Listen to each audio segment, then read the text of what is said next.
Вітаю, дорогі друзі! Сьогодні поділюсь з вами ще одним рецептом смачної випічки. Це молочний здобний батон. А подати його можна не тільки до чаю, а й до обіду. Тесто замешивается парным способом. В чашу миксера выливаю по 100 грамм воды и молока. Добавляю прессованные дрожжи, я взяла на 5 грамм меньше, чем указано в рецепте. Можете заменить сухими. Берите сухие и активные в 2,5 раза меньше, чем прессованных. Точно так же на них ставьте опару, они выдерживают длительное выбраживание, обминки и не теряют свою силу. Высыпаю муку, половину от общего количества, 250 грамм. И хорошо вымешиваю до однородности, чтобы не оставались ее комочки. Вы уже догадались, что тесто буду замешивать машиной, но вы без проблем замесите его и руками. Просто машиной легче и быстрее. Опара замешивается без добавления сахара. Она и так хорошо подойдет, только понадобится немного больше времени. Но для теста это только лучше. Вот такое вот очень мягкое тесто должно получиться. Вам, наверное, в чаше плохо видно. Покажу рукой. Достаточно липкое, но отходит от донышка. Конечно, плотность опары зависит от качества муки. Я замешиваю на муке с белком 10,3. Но, как всегда, у разного производителя она разного качества, даже с одинаковым белком. Растягиваю тесто по донышку, накрываю сразу пленкой, чтобы опара не подсыхала, и оставляю для подъема. Сколько понадобится времени, скажу позже, когда опара подойдет. Прошло 40 минут. Вот так вот хорошо подошла опара. Можно подготавливать продукты и замешивать тесто. Здесь у меня 70 грамм теплой воды. Высыпаю сюда сахар, соль. И хорошо перемешиваю до полного растворения. Понадобится еще размягченное сливочное масло и мука 250 грамм, столько же, сколько и для опары. По рецепту всего 500 грамм. Также в ГОСТовском рецепте указанный ванилин. Но я их подаю не только к чаю, а и к обеду, поэтому готовлю без ароматизатора. К опаре выливаю разведенные соль и сахар и начинаю перемешивать на минимальной скорости. Не зная свою муку, когда первый раз на ней будете замешивать эти батоны, возьмите воды немного меньше, хотя бы на столовую ложку, а потом уже при замесе по надобности добавите. По чуть-чуть подсыпаю муку, так оно быстрее начнет замешиваться. Когда мука увлажнилась, уже не поднимется воздух, увеличиваю скорость до первой и вымешиваю почти до однородности. Вот теперь можно добавлять сливочное масло и муку. Но пока не все, немного оставляю. Вымешиваю, можно сказать, до однородности и смотрю на плотность теста. Видно, что оно мягкое, в жидкости уже не нуждается, поэтому высыпаю всю оставшуюся муку. Вы же смотрите по своему тесту, может быть 1 или 2 столовые ложки воды понадобится. Снова включаю минимальную скорость, чтобы она не поднималась в воздух.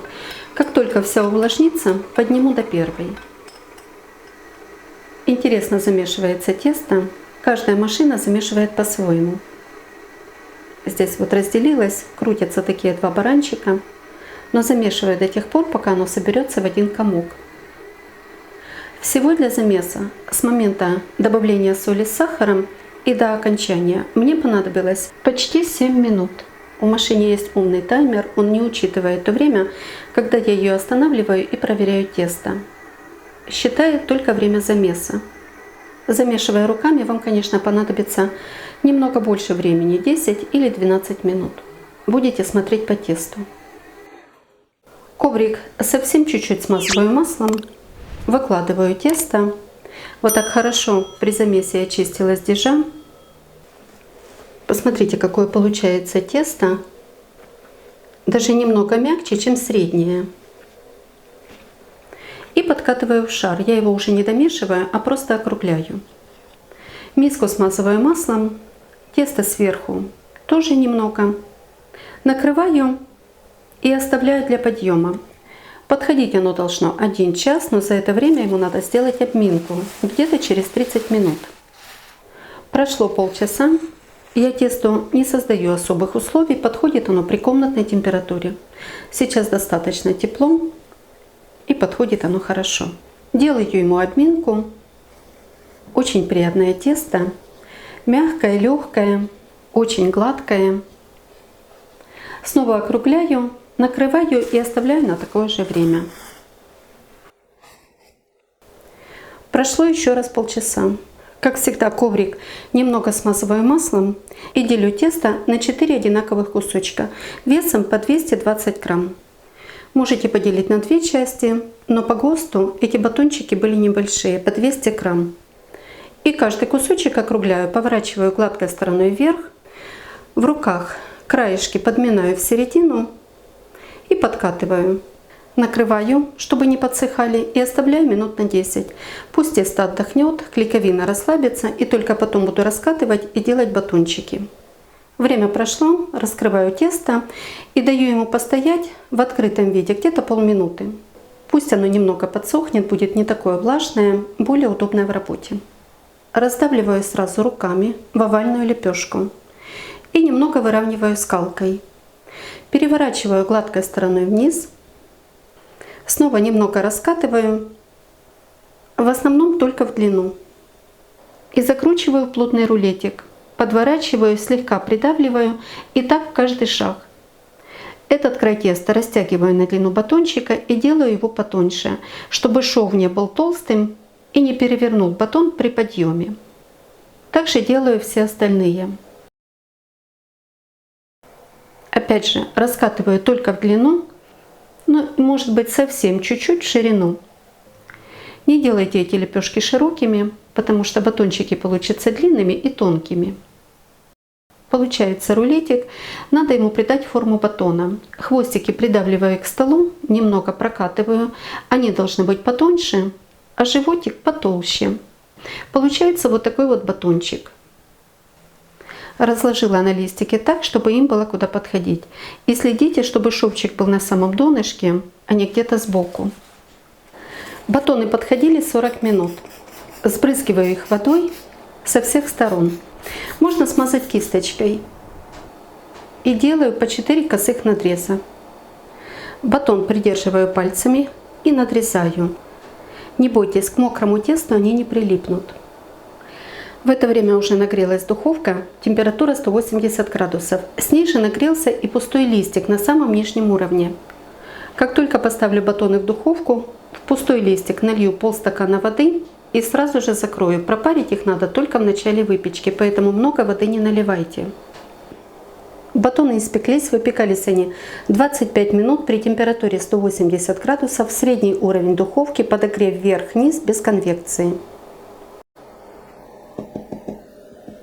Пока на них присутствует корочка, но при остывании она тоже станет такая же мягкая, как и мякиш.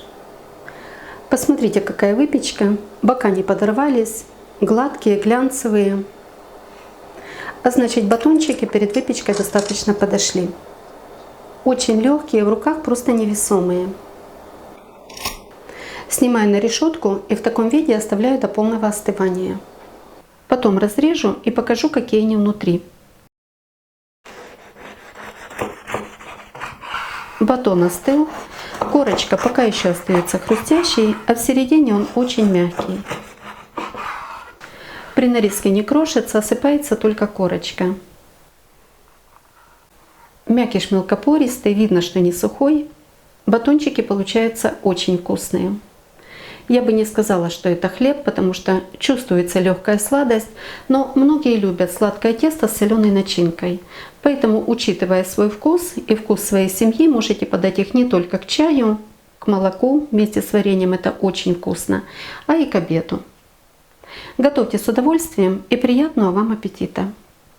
А якщо вам подобаються мої рецепти, діліться ними з друзями, підписуйтесь на канал, залишайте коментарі. Щиро дякую за вподобайки, а постійним спонсорам мого каналу за підтримку та допомогу. Мені дуже приємно, що ви так цінуєте мій труд. І як завжди бажаю вам всього найкращого.